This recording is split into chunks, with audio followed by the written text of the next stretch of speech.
again for the Charlie Wade Show. We are live on location at Ruby Tuesday Moanalua Shopping Center, and my goodness, it is a packed house. This is easily the biggest crowd we have had yet this season, so give yourselves a hand, all of you who have made it out.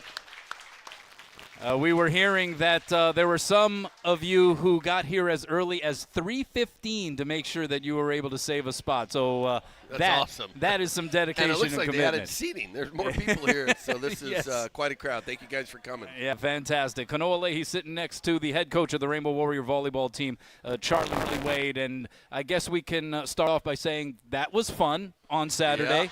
Yeah, that was fun for sure. No doubt. 808-296-1420, the number to call or text. We will be getting 2 text messages. We will be receiving calls throughout the show. If anybody here in person wants to ask a question, you can either text it in or raise your hand, and we'll flag you down, and we can somehow make sure that Charlie gets that question or comment. Also have a couple of players that are in the house. We'll be hearing from them a little bit later on. How about Finn Kearney and Tread Rosenthal? Yes.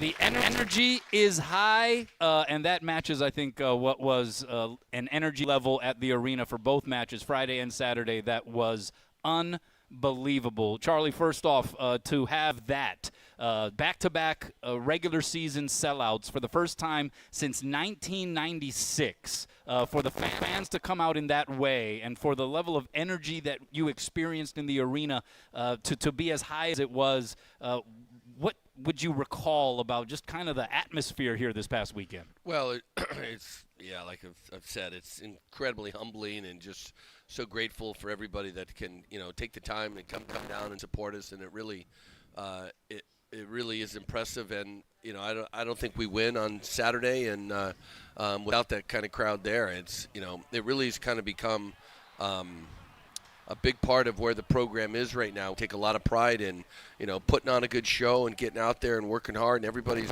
working hard, all day, every day during the week to get to that moment, because the fans are there for, a couple hours, and there's a lot of prep that goes into whether it's, the work in the off season, the work during the week, the scouting report, the recruiting, everything that goes into it. So, we're really appreciative of the level of support we get, and we're, doing everything we can, working, 24/7, 365 to keep the program in an ascent phase. And what I've said, we keep having successes recruiting, we keep bringing in really good players. So really exciting time for the program, and really appreciate everybody coming out and giving us that boost. Well, it was a rivalry weekend, right? Long Beach State, they're the Big Bad Beach for a reason. They are really good, #1 team in the country. Another Nikolov on the roster, Moni Nikolov, the younger brother of Alex, the setter, who is a sensation on social media, and they came in with a reputation, with an edge, and so you want to be at full strength. You want to be at your best when you go up against Long Beach State, but a little curveball that was thrown at you because of the ankle injury suffered against CSUN, Christian Tatrisky, a no-go this past weekend. At what point did you realize that was going to be the case, and what was some of the decision-making process there in trying to compensate for his absence? Yeah, well, I think we knew Saturday night, certainly as the weekend, as we got back, and by Monday, we got the x-rays back and it was negative, but you could tell that it was not going to be something that he, bounced out of in just a few days. So, Finn and Kanoa have been playing at a really high level of practice, and it's not like they've not gotten reps there. And so we just kept going and knowing that, like we've said, we know we got good players. These guys have played at a really high level. And, the other thing that kind of hurt a little bit, and I'll say both sides of it. Clay Weeder's been out for a while, so we're kind of, don't have a full complement of pins, so practice we've had to be a little creative. And Finn's back this week, Clay's back this week. Looks really good at practice, and we're hoping to get Christian back here pretty quick. So just great to have, guys like Finn and Kanoa that can come in and really play at a high level when you need to. A guy like Christian goes out. We even, Adrian struggled a little bit, and we had him sit down for a few minutes, but it's it's nice to have that kind of depth in guys and giving them, for me, it was seeing them in that moment. These are first-year guys that are playing in literally against the best team in high leverage, sold-out crowd, and really, really valuable time, and thrilled how they handled it. And I thought it was a big step forward for our whole program this weekend. On night one, the Beach, they flexed through those first two sets, 25-21 and 25-18. Your team was able to put together a strong third set response. And then when it looked like they were in position to possibly push it to a fifth set, up 20-18, you had some self-inflicted errors. Long Beach State took advantage. They would win that match in 4. So after that match, what gave you pause and reason to think, all right, tomorrow night could be a different story? Well, I thought we could win on Friday if we had stayed on the floor longer. Everything reverts to the mean. And, we every opponent, we got 100 pages of analytical stuff, and we're looking at it. And, look, at the end of the day, stats don't really tell you what's going to happen. They're not terribly predictive. In fact, they actually tell you what has happened. But the larger sample size you get, it tells you what is likely to happen, and we were serving well beyond, and I know this is maybe boring or redundant for a lot of people, but at the end of the day, we were serving under our season averages in terms of the efficiency and the production, and they were well over theirs. So that disparity, those sets, we're in the third set. We had a lead in the fourth set. If we could have stayed on the court and got it into a fifth set, I think we win on Friday night as well. And then you show up on Saturday and we play, and basically they served how they do, and we served how we do, and you saw the result. And, for us, that's a pretty good sign going forward. We'd like to think in some of these big matches we can be better than our season averages. But at the end, Saturday night, we were just kind of who we are. It wasn't an amazing night from the service line for us. Certainly better than our subpar performance on Friday night. And that's, a good position to be in going forward. All right. One of the other aspects of Long Beach State is their serving. Tops in the country in aces, led by Moni Nikolov, who had 82 aces, already a single-season Long Beach State record going into that series. 0 aces over the course of this weekend. He'd not gone without an ace for a single match prior to that. Now, a couple of overpasses that were put down, you could say, worked basically the same on night one. But how your team was prepared and handled their serve, particularly Moni Nikolov's serve, how would you describe what went into that? And the play maybe specifically, the guy who handled maybe about 75 to 80% of those, Leahey Choi. Yeah, Leahey was awesome. Louis was really good. He took a couple hot shots. And then, look, Adrian and Finn, whoever was on the kind of the receiving end of those, because when a guy like that steps back, that it's going to be a hard serve. We're going to do our best just to keep it in play. High ball set. And you're going to have to score against a well-formed double, triple block virtually every single time. And that's kind of the formula. A lot easier said than done. The guy coming into it, like I said, had never had a single match where he didn't get an ace. We went 9 straight sets. He was averaging, I was talking to some people after the match. Jakob Telly, his junior year, led the nation in aces per set at like .57. And that is kind of the average number, something around that. About a half an ace a set, you can be the nation leader. Nikolov came into this weekend averaging 1.17, which is just a stupid number, right? And he's now down at like .94. We dropped him down. But to go 9 straight sets without giving up an ace, and like I said, really hats off to Leahey and Louis for back there kind of, keeping it in play and not giving up the straight ace. And to Adrian and Finn and Louis, guys who end the rally. Sometimes, too, we ran the middle off of it if you get the good pass. And that's really kind of deflating for a guy that's used to getting aces. If you get to bounce middle on his serve, he's not used to it. And look, we're looking at the numbers coming into it. His point scoring if you look at the entire year, his point scoring is near 50%.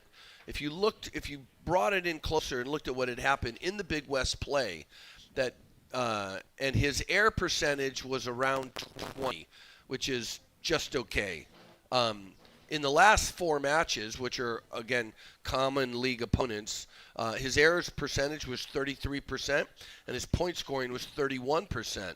Those are significantly off what the season averages. So just inside Big West play too, he's just, it's a little harder to score, you know. So we knew that if we could keep it in play, make him go back there, and I think what happened a little too. Obviously the crowd was amazing and kind of getting on him and stuff, but guys like that, you're used to getting aces, you know, and it's well documented that he can hit mid-high 70s, even had some balls in the 80s. I think a few of those swings at the end, he was trying to hit 90. You know, he was like, all right. And Leahey's back there just going, thank you, another one. You win in 5 on Saturday, and it seemed like, maybe it's cliche sometimes to be like, this is a real team effort. This was a team-wide effort without a doubt. Finn Kearney, back-to-back 17-kill performances, including 343 percentage on night 2. Named the Big West Conference Freshman of the Week. We'll hear from him in a little bit. Kurt Neusterer went all-time. 10 kills on 12 swings, no errors. He was fantastic in that match. Also had 6 blocks. But you got it from a lot of different sources. Even Kai Taylor is the guy who comes in and serves Aloha ball on match point. How would you describe, again, with some pieces that were missing, being able to rely on so many different moving parts to make it happen on Saturday? Yeah, number 4 came in and had a couple nice swings in there at some point too.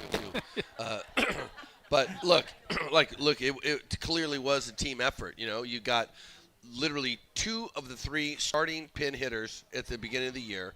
Both Clay and Christian are unavailable. You know, and so we're kind of, you know, and we know we got depth, we know we got good players, but you just don't have some of your top guys even available. And to be able to go through the roster like that and just keep bringing guys in and moving them back and forth, and for what Finn did, like changing positions in the middle of a match like that, it's not something you see that often where a guy has that wide a skill set, where in that mindset where he can come in and play multiple positions inside the same match, you know, against the number 1 team in the country. And for me, looking at it going, look, I've looked at this year like, man, if we can get to the NCAAs, if we can hang around this year, it really bodes well. That's such great experience for this team going forward because we got so many returning guys. And then, like, being able to beat a team, the number 1 team in the country, without some really significant pieces in play for us, really bodes well to where we are right now. And I'm confident. I think we're going to get them back to the end of the year, and we'll be even stronger to finish the season. Well, I think it feels like a good time here, first off, to take a commercial break, but also on the other side to bring Finn Kearney into the panel here, and we're going to hear from the Big West Conference Freshman of the Week. We have a bunch of text messages. We are going to get to those, trust me, but first say aloha to a pest-free home with Aloha Termite and Pest Control, whether termites or ants are invading your space. Call Aloha Termite and Pest Control for expert pest protection. Call 808-622-2268 or go to alohatermite.com today. So Finn Kearney on the other side, folks. It's the Charlie Wade Show live at Ruby Tuesday, the Moanalua Shopping Center. We'll be back. The sports calendar is heating up, and with ESPN Bet Sport.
All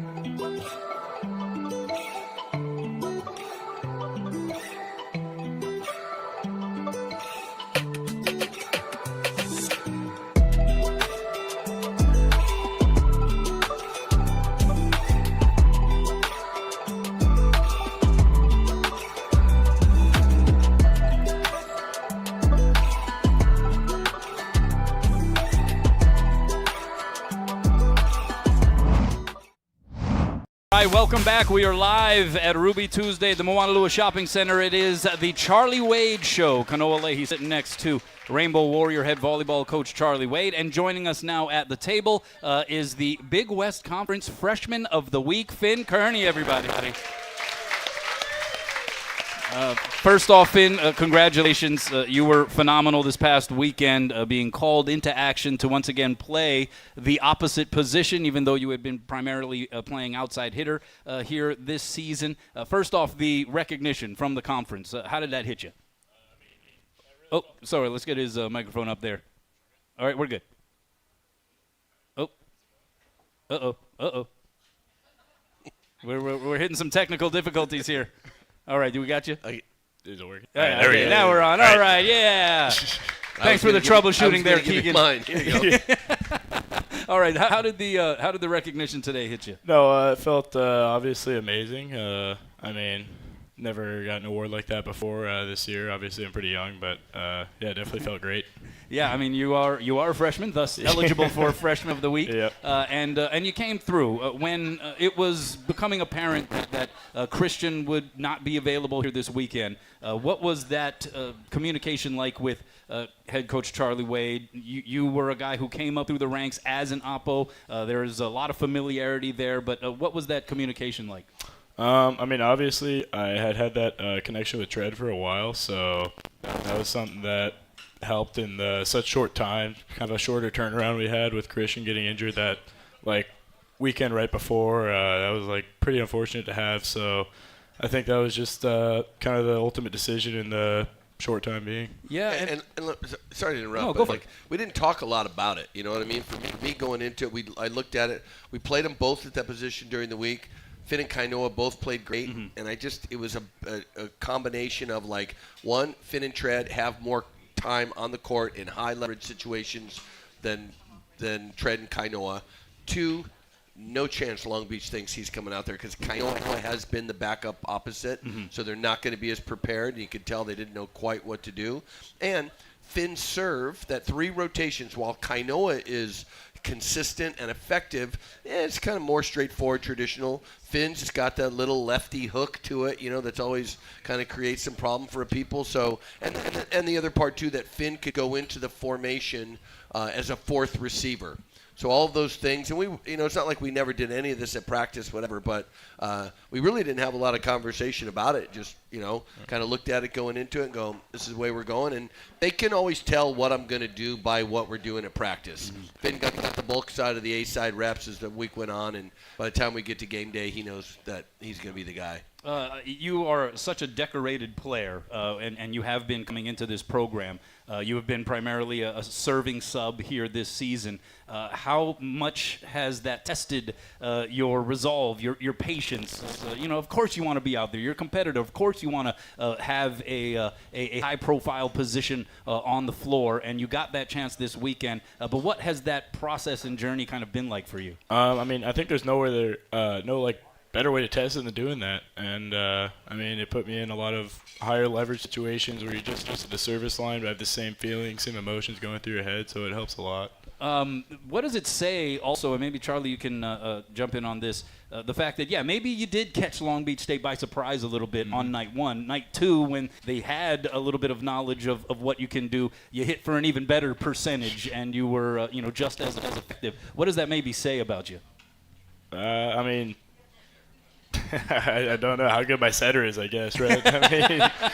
No, look, Finn is an elite level player, and our decision to move him from the opposite to the left is based on his long-term career. He could be a starting opposite on a national championship team. He could be a collegiate All-American.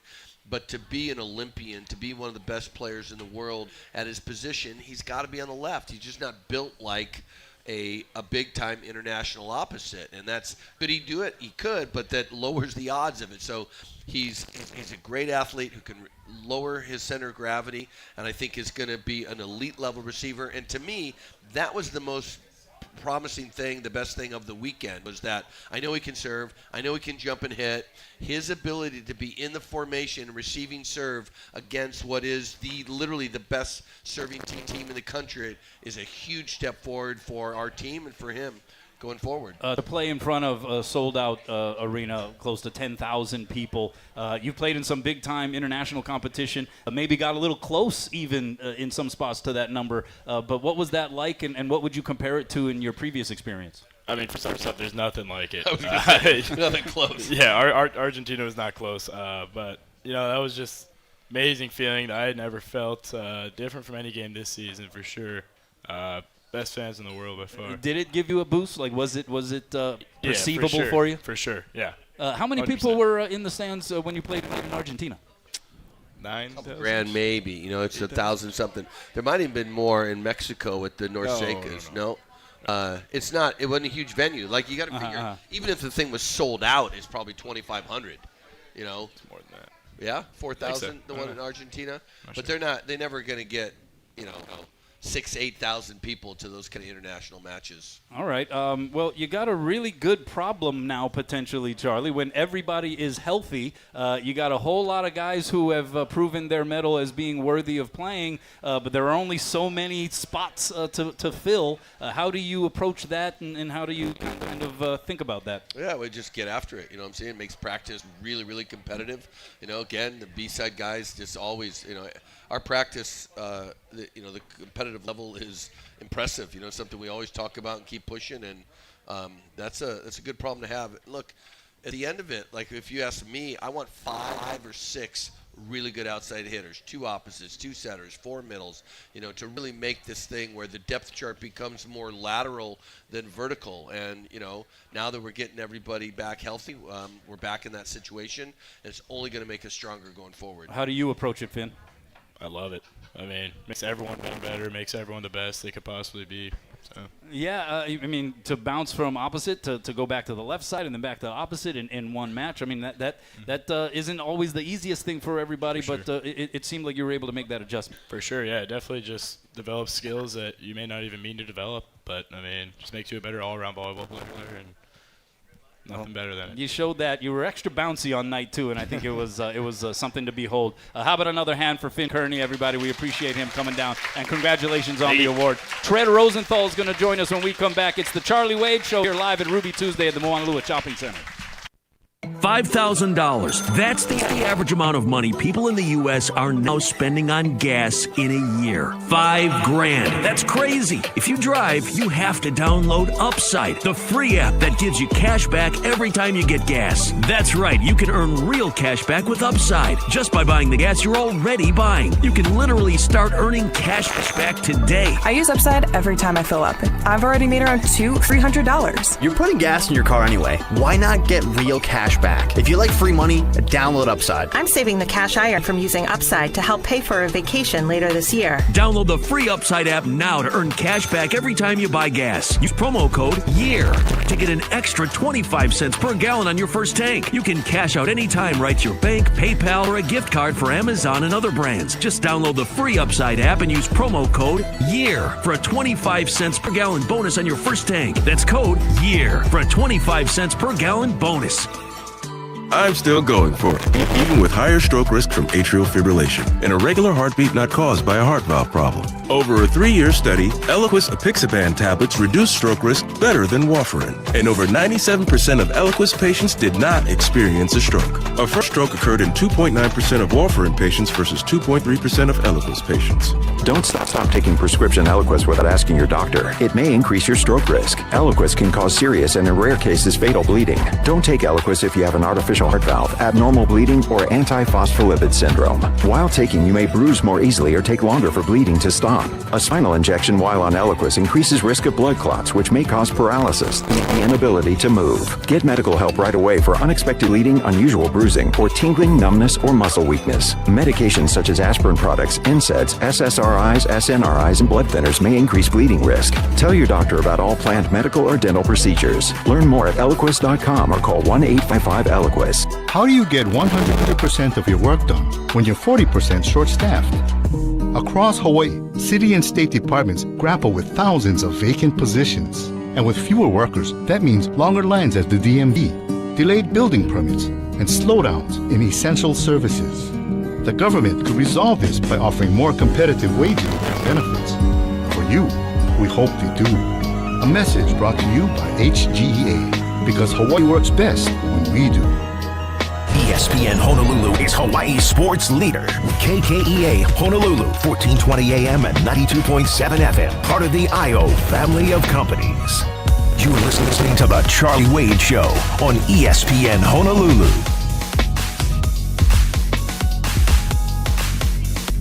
All right, welcome back. It's The Charlie Wade Show here live at Ruby Tuesday at the Moanalua Shopping Center. Kanoa Leahey sitting alongside the head coach of the Rainbow Warrior Volleyball program, Charlie Wade. And now, sophomore setter Tread Rosenthal joins us here at the table. Tread, how you doing today? Good, how are you? Do you take pride in one of your hitters like Finn Kearney, a guy you go a few years back with, getting recognition from the conference like he did this week? Yeah, it's always good to have any one of our guys get recognition at the NCAA because it means we're doing something right. So. Well, as the guy who sets the table as well, does that sort of give you some level of validation? Yeah. It's good to see your guys go off, especially when they're new, and just building confidence with all your guys is always good. Talk about your relationship with Finn. The chemistry seemed clear. It was something that factored in, according to your head coach, to the decision to go with Finn Kearney as the starter at the opposite position. Talk about this, that friendship and that relationship. Yeah, he's pretty relaxing to be around. He always can make you smile or do something dumb. He seems like a pretty laid-back dude. Yeah. No, we were pretty laid back on the court this weekend, so he helped me out a little bit. So take us through then what it was like out there. High leverage matches, sold out crowds, and you were having to make an adjustment with some of the weaponry that you had at your disposal, namely with Finn back there. Take us through what that experience was like and what your major objective was. I feel like our main thoughts going in were just stay calm and just have fun with it. I think we were smiling and making jokes the whole time, just kind of trying to stay relaxed and just live in the moment. So it was just kind of stay calm and play our game. You were part of this show earlier in the season, and you actually commented a little bit about Moanalua. Because it seemed to have both of you guys on the same court opposite each other. It felt a little bit like it was a seminal moment in the evolution of the setter position. These two huge physical guys playing setter. I know that you have kind of admired his game from afar. What was it like to be on the same floor? It's pretty cool. He does some wicked stuff, so it's kind of cool to see it in person and just see how explosive he is and trying to learn from him and like just in a more in my face moment. He got me a few times. I did a jump set to Finn. Sorry, Finn, for saying this, but I did a jump set to Finn and tried to talk trash to him mid-play, and he got the block, and I was like, just stuff that no one else could be able to do. So it was pretty cool to be out there with him. I mean, it was Long Beach State in Hawaii, so there's going to be some trash talking, right? Yeah. How would you gauge the level of dialogue through the net? There's a lot. We started it off pretty early, just saying like. Oh, you guys started it off? Yeah. All right. But just like little things, just like to try to get under their skin, Nothing really bad. Just kind of while he's setting, just to say something small to him. And it just kind of evolved into stare downs and actual stuff. So it was pretty fun, though. Well, he's gotten a lot of flowers here over the course of his freshman campaign, but I think everyone here would be in agreement that Tread Rosenthal held his own as the setter for Hawaii and balled out this weekend. So, congratulations to that. Thank you. Charlie, how would you rate the level of play from your setter here through both of those matches? Yeah, we talk about in match to just follow the scouting report. You know what I mean? And I thought as the weekend went on, certainly as the match went on Saturday, that they're very deliberate in what they do defensively, and we got better and really just kind of spread it out and took advantage of how they were defending and gave us the best chance to win. And then the other thing, and this is just, with these big physical athletic setters, they can impact the game in so many ways, but it never the fact that the actual setting part is what matters. And I thought Tread at the end of the match did a much better job in terms of just getting hittable balls to guys. It not even necessarily isolating guys, but getting hittable balls. And the converse of that is avoiding the bogey, avoiding the misfire, avoiding the trap. These guys, everybody wants to play kind of fast and pretty and move balls around. And when you're in those big-time matches, it's more about making sure that your guys can jump and hit in every situation. That you're only setting the middle when you have good connection. You look at the night that Kurt had, it was largely because Tread was just absolutely making the right decisions and isolating him, when it was the right moment, and then putting in his wheelhouse.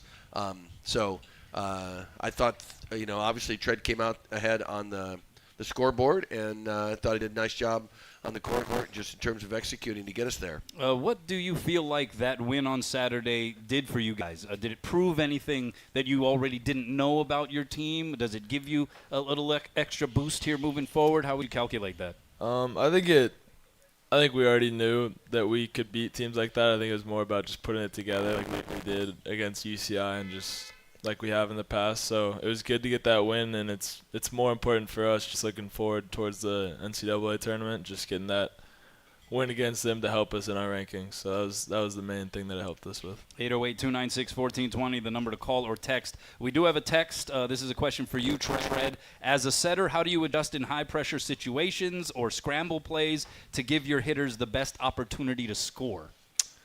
Just put it high up and on the net and let them go do the thing. Honestly, they all jump pretty high and hit pretty hard, so it's more about just letting them go up and do it. You have now played alongside multiple opposite hitters, Christian Tatrisky, who has put up monster numbers this year, Finn Kearney this past weekend, Kanoa Wade, all of them kind of different stylistically. How would you describe the difference in setting each one of those guys on the right side? Finn's more like low and inside. He's quick and just likes to beat him either quick line or try to beat the right hand of the middle. Christian's more of just high and outside and let him go hit hard like a Bulgarian does. and then Kanoa, he's honestly been bred to just deal with any kind of set, so you just kind of put it back there and let him do his thing. What was your take on the atmosphere this past weekend? This is your second year. Having huge crowds is no big shocker for you, but this was something special, back-to-back sellouts in a regular season. What was your experience like with that?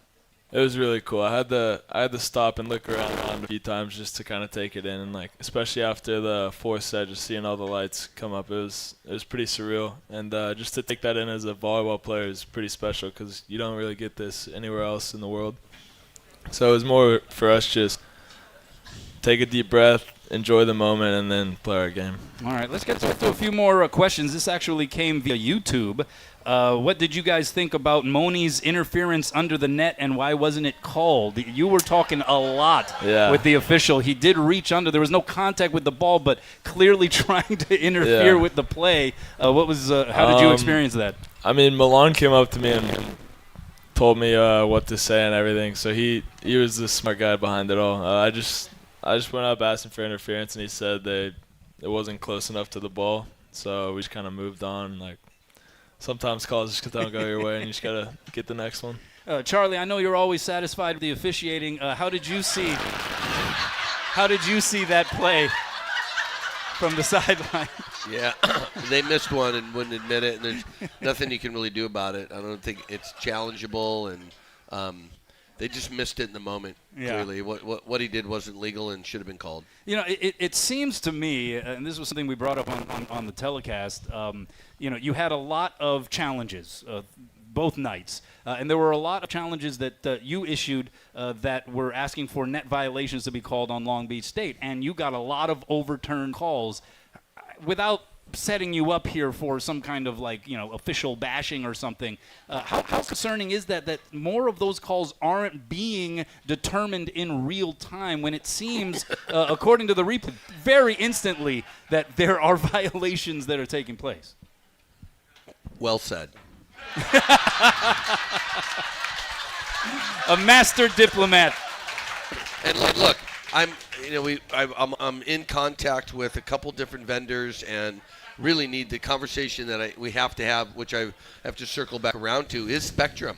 There are products. We use this DV Sport. The basketball uses it, and I'm sure it's very functional for basketball. They mandated it for women's volleyball, and men's volleyball has just kind of got it because we've used it. We spent like $12,000 a couple of years ago buying more cameras and trying to done. I could have just lit the money on fire. It's not done anything to get us more accurate calls, faster, whatever. The reality is this DV Sports system that we have is not great at replays in volleyball. It just isn't. And maybe that's not as fair as the fact is there are multiple products in the market that make definitive, almost simultaneously calls. That it would take a fraction of the time and definitive calls, like clear image, the tracking system stuff we're doing. So that's a push for me, and we got to get our friends at Spectrum to be on board because it's not cheap. It's 6 figures or so to get it, but it'll make a better broadcast. It'll allow the players to stay in rhythm. There's so many more positives out of it. And look, at the end of the day, they can monetize it and they can sell it and make the money back. But the system that we have right now is far, far from perfect, and there are a lot better products in the market that we need to invest in. Tread, how would you describe that actually got a lot of support there. I probably want to allow that to breathe a little bit. But, Tread, how would you describe the overall team effort on Saturday? There were a lot of guys who contribute, guys who were starters, guys off the bench, service subs. It seemed like everyone had some kind of hand in the success. How did you see it? No, it's always good to get a team win like that and just have everyone contribute well. I think everyone that went in did something good for us, even from the service line. And it's always good to have depth like that that can help you in kind of tough moments against really good teams. So it's good. Good job of Charlie putting this team together, and thank God they all pulled through. All right. Well, Tread, we appreciate you once again participating with the show. Good luck this week on the road, and, of course, we'll see you back here again for the Big West Championship Tournament. So thank you. Tread Rosenthal, everybody. Nice job this past weekend. All right, we're going to take a commercial break. When we come back, we'll empty the chamber on the text message questions. We got a whole lot of them to get to, as well as the questions on YouTube with Charlie Wade. It's the Charlie Wade Show here live from Ruby Tuesday at the Moanalua Shopping Center. We'll be back. Hey, what you doing in the tree? Oh, I shouldn't install this photovoltaic on the roof. Then the ladder fell. Bro, I had to go bathroom, so I tried.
to The Charlie Wade Show on ESPN Honolulu.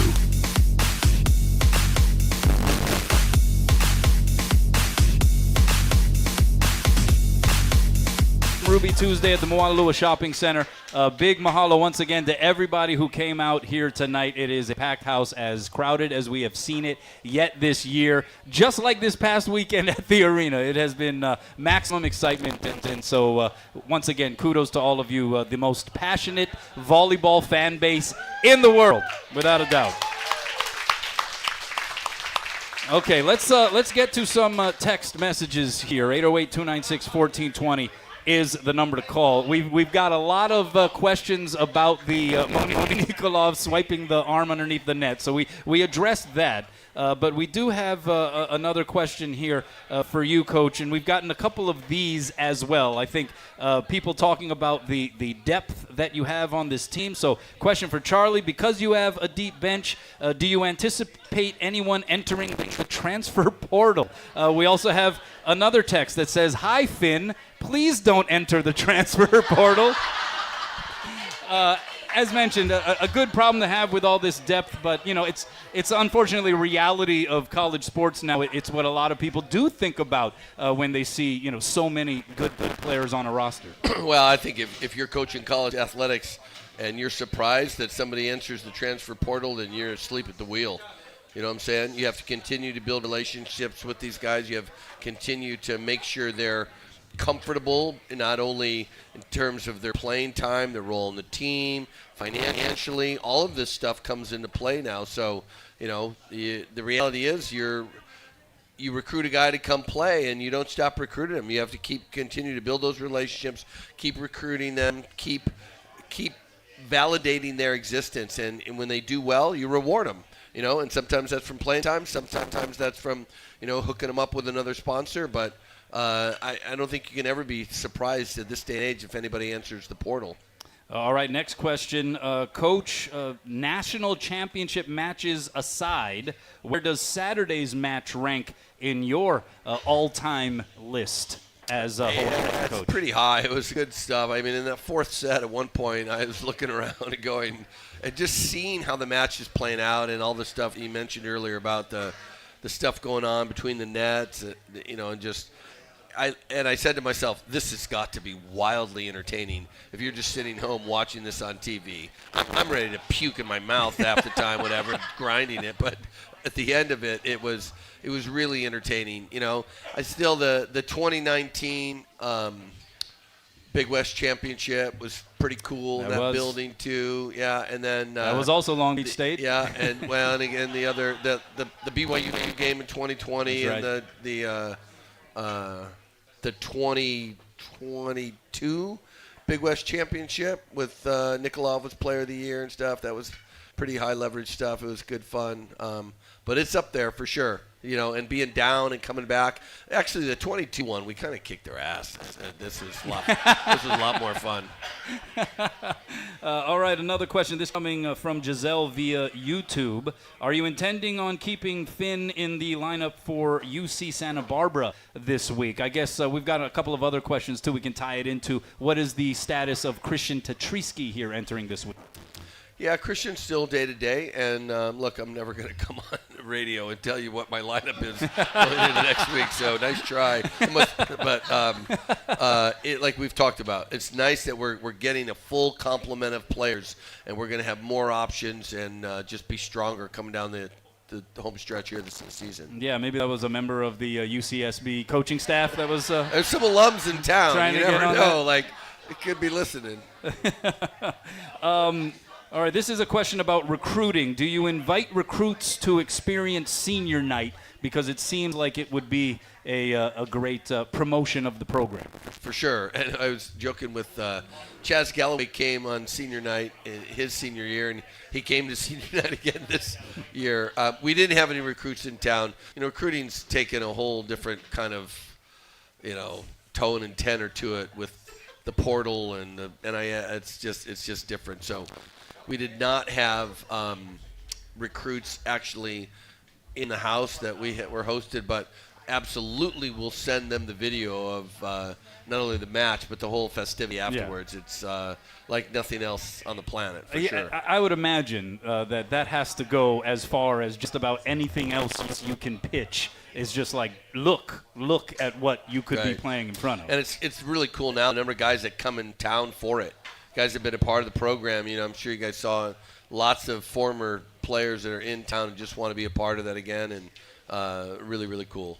This is for Coach Wade. Why was the Long Beach State bench allowed to be on the court during the challenges? Is there any rule against that? Yeah, I don't know. Like, whatever. Like, if they're always kind of looking. My only guess is that they looked at something, and you know, this is also a program that has had 30 guys on the roster. You know, sometimes it looks a little bit more like a fraternity than a volleyball team, where they just kind of want to do stuff their way. But look, they've pushed us and made us better. I think we've pushed them and made them better. And you know, if you think you get an advantage by having the guys who have never taken one rep and are never going to go to game for you and step out there and are part of a challenge, right on, man. Yeah. They do travel a lot of players. That is a huge roster. Look, it was something that we did in the Big West. We separated from the MPSF. There's no limits on the travel roster. You can take anybody you want. Like, go ahead and bring them. Most of the games are traveling up and down the 405, and they want to spend the money to come out here and be a part of it. Go for it. You know, that is an interesting point you brought up, though, just prior. And Alan Knipe talked about this as well the week leading up to the series, how it does seem like Long Beach State and Hawaii, who have been the standard setters in the Big West and very much across the entire collegiate volleyball landscape, there is a little bit of that. You're always going to keep one eye on the other program. They're pushing us, and we hope that we push them. How do you see this rivalry, Long Beach State and Hawaii? Well, look, you know, I mean, Alan and I remember talking in whether it was 2017-18 when we played each other in the final. I think it was the last MPSF final, and we're like, I think we're going to do this a lot. We just got to the point, and now that you look at the other stuff that's come into it, again, and the resources to the market, you look at University of Hawaii and Long Beach State playing each other, the hard, cold fact of the matter is we got a lot more than 4.5 scholarships on the floor that we did back in the day, and they're no different in this. So we push each other in a lot of different ways. In the NIL world and this stuff coming, like, it is an arms race right now. And, you know, look, they got everybody saying Nikolov's going to go pro. Would it shock anyone if Long Beach comes and offers him whatever it takes, like 6 figures plus to stay and play in college, or we see a number in men's volleyball that, while it dwarfs basketball and football, but if you're at Long Beach State, you don't have those sports. This is the biggest thing you got. You got NCAA Player of the Year. So, you know, their boosters are going to look at, we got to come up with a big ticket item to give one guy. That wouldn't shock me at all. And that is the reality of the landscape of college athletics right now, that every year it's not this whole NIL thing is just, you know, you can't put the genie back in the bottle, and it will determine the winner in every sport. It already is, and it will continue to going forward. That actually leads into another text question. Can foreign players receive NIL deals? I know that there have been rules in place that have prevented that. What is the current rule? The current rule is the same from the original rule. People interpreted it a little differently, that you can't, because of their visa status, you can't work, but they get money back through their home country. It's not deposited into an American bank, and they're not getting it that way. But look, you think Moni Nikolov is here paying his own way? Like, come on. He doesn't have like a job at Baskin Robbins when he's between practices. And look, and it didn't start with men's volleyball. It's basketball. You know, the basketball guys figured this out. And if you talk to these people that run the collective, they've all lawyered up. They all know absolutely how to do it. Nobody's doing this and kind of the wink and the nod and sliding cash to guys. That was illegal not all that long ago. This stuff now is all above board. And like I said, everybody's lawyered up. Everybody's got doing it what is in today's day and age, absolutely legal. Another significant aspect of winning that match on Saturday, I believe it clinches one of the top 2 seeds in the Big West Conference tournament for you, thus the first day bye. That's something that I would imagine is important. You have 18th ranked UC Santa Barbara on the road this week. So as you try to crescendo to the Big West Conference tournament, what's the approach here this week? Yeah, like I said, we're trying to get everybody back healthy. And go on the road and get a win Friday night, and if we're so fortunate, get another win on Saturday. Because every one of these wins are hard. Like I said, we went to Northridge. And it's hard to win on the road.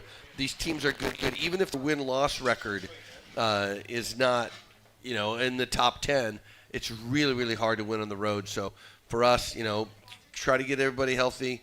Go out and get a win Friday and hopefully get another one on Saturday. All right, we have a minute and a half left, Charlie. I like to, whenever possible, give you the open floor here to close the show. We got this packed house here at Ruby Tuesday. We had 2 packed houses this past weekend, and the Big West Conference tournament coming up in 2 weeks. Where's your head at, and what would you like to say? Well, I think for me, in the moment, it always comes back to just how much that the people in this room tonight and the people that were in the arena this weekend that really have helped us take this program to the next level. It's the most exciting thing happening in men's volleyball across the globe, no question.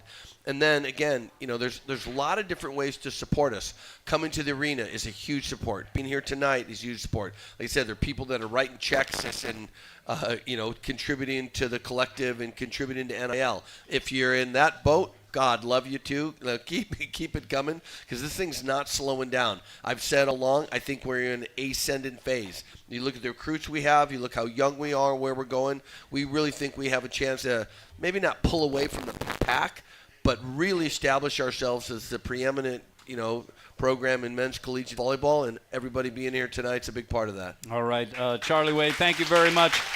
Few other thank yous, Keegan Ota, Chris Hart, Gary Dickman, Jaron Kobashigawa, Cole Malsoff, and back at the studio working the board, Tiff Wells. And once again, thanks to all of you for coming out and making this Charlie Wade show a particularly special one. Rick Nakashima and the gang at Ruby Tuesday, of course, always tremendous hosts. Until next time, everybody, aloha, enjoy. It's the Charlie Wade Show on ESPN Honolulu.